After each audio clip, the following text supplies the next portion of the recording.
গত ২৬শে এপ্রিল ২০২৪ খ্রিস্টাব্দ তারিখে পুরাতন ঢাকার তাঁতীবাজারে অবস্থিত মা Boolean and silver jewellery institute আছে একটা। ওনাদের একজন কর্মচারী, তার নাম হলো মহিউদ্দিন, উনি কদমতলীর খেজুরের গলি এলাকা থেকে অন্য ব্যবসায়ীর কাছ থেকে ৭০ লক্ষ টাকা একটা নীল রঙের স্কুল ব্যাগে করে ভর্তি করে পায়ে হেঁটে হেঁটে ওনাদের তাঁতীবাজারের এই প্রতিষ্ঠানে আসতেছিলেন। তাঁতীবাজারে আসার পথে ইসলামপুরের নবনারায়ণ লেন নামে একটা জায়গা আছে, এখানে প্রবেশ করার সাথে সাথেই একটা ইয়াং ছেলে তাকে ধাক্কা দিয়ে গালাগালি শুরু করে। তো এই টাকা ভর্তি ভিকটিম উনি পরিস্থিতি বুঝতে পেরে সরি বলে চলতে যাওয়া শুরু করার সাথে সাথেই আরও ৭-৮ জন এসে তাকে এলোপাথারি কিল ঘুষি দিয়ে রক্তাক্ত করে একটা পর্যায়ে তার চোখে আঙ্গুল দেয় এবং চোখের ভিতরে কিছু গুল ঢুকিয়ে দিয়ে তার ব্যাগটা টানাটানি করে ডাকাতি করে নিয়ে যায়। এবং ওই পিউ থেকে তারা প্রায় সরু গলি প্রায় অর্ধ কিলোমিটার দূরে দূরে বাংলাদেশের বিভিন্ন জেলায় ছড়িয়ে যায়। তা আমরা এই সংক্রান্তে পরের দিন ২৭ তারিখে ওই প্রতিষ্ঠানের মালিক আকিদুল ইসলাম উনি একটা মামলা করেন, ডাকাতির মামলায়। সেই মামলাতে আমাদের থানা পুলিশ এবং আমরা গোয়েন্দা পুলিশ লালবাগ ছায়া তদন্ত শুরু করি। আমরা শত শত সিসি ক্যামেরা অ্যানালিসিস করেছি, ভিকটিমদেরকে আমরা জিজ্ঞাসাবাদ করেছি। আমরা পিউকে একাধিকবার দলে বলে যে ভিজিট করে এই ডাকাতদের সম্পর্কে টুকটাক নিশ্চিত হতে চেষ্টা করি। ডাকাতরা ছিল নিরস্ত্র, তারা একাধিক লোক ছিলেন, তাদের কাছে মলম ছিল এবং গুল ছিল।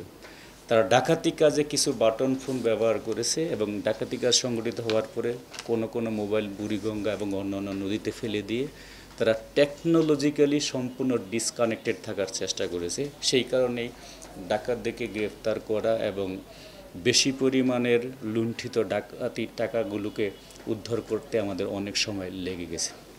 আমাদের ঢাকা মহানগর গোয়েন্দা কোতোয়ালি টিমের এডিসি ইয়াসিন আরাফাতের নেতৃত্বে একাধিক জায়গায় অভিযান চালানো হয়েছে।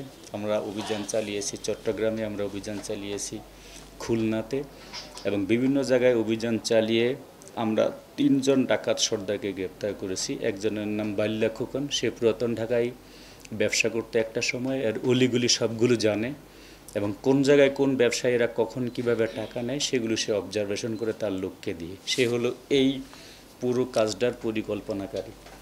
এখানে আরেকজন আছে, তার নাম হলো রেজাউল করিম, সে হলো অপারেশনাল লিডার। সে একসময় পুরাতন ঢাকাতেই বিভিন্ন রকমের ব্যবসা করত। বহুগামী এই লোকটা একাধিক বিয়ে করে এবং সর্বশেষে সে সর্বশান্ত হয়ে গিয়ে এই ডাকাতি এবং ছিনতাইয়ের কাজে নিয়োজিত থাকে। আমরা আরেকজন যাকে গ্রেপ্তার করেছি, ওর নাম হলো কামাল হোসেন, এ খুলনাতে থাকে। বিভিন্ন সময় সে হলো বিভিন্ন পসরা ক্রয় বিক্রয়ের তালে থাকে এবং কোন ব্যবসায়ীর লোকেরা কিভাবে ব্যাগে করে টাকাগুলো নিয়ে থাকে সে এই বিষয়টাকে রেকি করে। এদেরকে গ্রেপ্তার করার পরে আমরা তাদের কাছ থেকে প্রায় ৯.৫ লক্ষ টাকা উদ্ধার করেছি এবং কারা কিভাবে কোথায় বসে বসে পরিকল্পনা করেছে, কিভাবে তারা রেকি করে সর্বশেষে ওই জায়গাতে বসে ডাকাতিটা করেছে সেই পরিকল্পনাগুলো আমাদের কাছে বলেছে।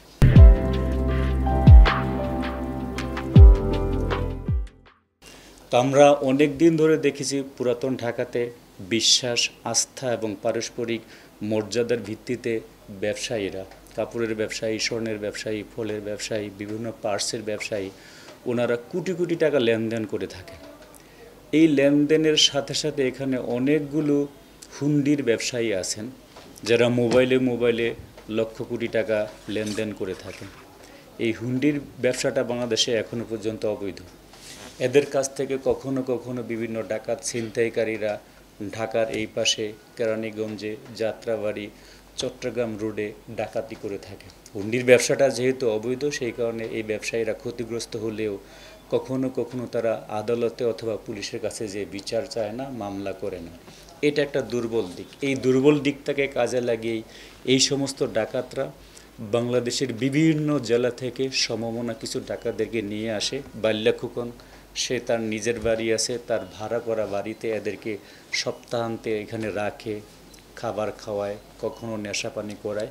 কুড়িয়ে কুড়িয়ে এদেরকে একত্রিত করে রেকি করে সুবিধাজনকভাবে এভাবে হুন্ডির ব্যবসায়ীদের টাকা ছিনতাইয়ের সাথে সাথে কখনো কখনো ভালো বৈধ ব্যবসায়ীদের টাকাগুলোকেও তারা ছিনতাই করে নিয়ে যায়। এই ঘটনাতে এই মা বুলিয়ান এবং সিলভার হাউজের মালিকের বৈধ টাকাগুলোকে তারা এভাবে ছিনতাই করেছে বলেই এজাহারে আমাদের কাছে বলা হয়েছে। তো আমরা ঢাকা মহানগর গোয়েন্দা পুলিশ এবং আমাদের থানা পুলিশ আমরা যৌথভাবে চেষ্টা করে এখনো পর্যন্ত 5 জনকে গ্রেপ্তার করেছি। আমরা করেছি 3 জনকে, থানা পুলিশ ইতোমধ্যে 2 জনকে গ্রেপ্তার করে তারা গুরুত্বপূর্ণ পর্যায় পর্যন্ত নিয়ে গেছে এই মামলাটাতে। তো আমরা বলে থাকি যারা এরকম হুন্ডি ব্যবসা করে থাকেন, এটা যেহেতু আইন স্বীকৃত না, সেই কারণে ডাকাতরা চাইলেই আপনাদেরকে ভিক্টিমাইজ করার চেষ্টা করবে। সেই কারণে আপনারা এই অবৈধ ব্যবসাকে পরিহার করে দেশের অর্থনীতিকে সুস্থ ধারায় নিয়ে আসার জন্য সহযোগিতা করবেন, এটা আপনাদের প্রতি অনুরোধ। এবং যদি কখনো কখনো তারপরও আপনারা ক্ষতিগ্রস্ত হয়ে যান, বিষয়টাকে চেপে না রেখে এটাকে আমাদেরকে অবগত করুন এবং মামলা রুজু করুন, তাহলে আমরা ইনভেস্টিগেশনের সুযোগ পেতে পারবো। এই হলো একটা দিক। অন্য দিকটা হলো সচেতনতার বিষয়।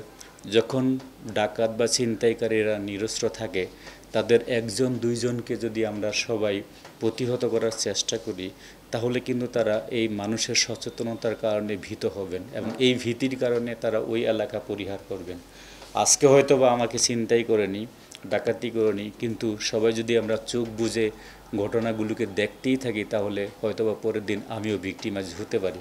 এই কারণে আমরা অনুরোধ করব, নিরস্ত্র ডাকাত বা ছিনতাইকারীদেরকে সবারই প্রতিহত করা উচিত। এটা একটা। অন্য দিকটা হলো এখনকার প্রযুক্তির এই যুগে সিসি ক্যামেরা স্থাপন করা খুব এক্সপেন্সিভ বা দুঃসাধ্য কোনো বিষয় না। সবার ব্যক্তি নিরাপত্তা, প্রতিষ্ঠানের নিরাপত্তা এবং অর্থনৈতিক নিরাপত্তার স্বার্থে সিসি ক্যামেরাগুলোকে স্থাপন করা এবং সেগুলো যাতে করে রেকর্ড সংরক্ষিত হয়, সেই বিষয়গুলো মাঝে মাঝে ভেরিফাই করার জন্য আমরা নগরবাসী ব্যবসায়ী সম্প্রদায়কে অনুরোধ জানাচ্ছি।